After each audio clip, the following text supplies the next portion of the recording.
सभी सेवकों को नम्र निवेदन है, आपका मोबाइल पर्स कहने सुरक्षित रखिए। आगे चलिए।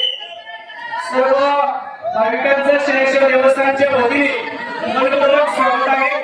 कृपया फोटो काढणारे, सेल्फी काढणारे पुढे चला, एका जागेवर थांबू नका। कृपया विनंती आहे, एका जागेवर थांबू नका।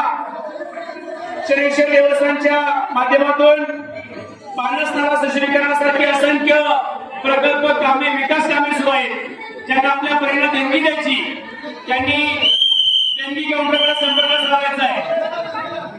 सर्व श्रीमंतांचं शनेश्वर देवस्थानच्या वतीने मनपूर्वक स्वागत आहे। आज शनिवारच्या आचार्य पर्वतामुळे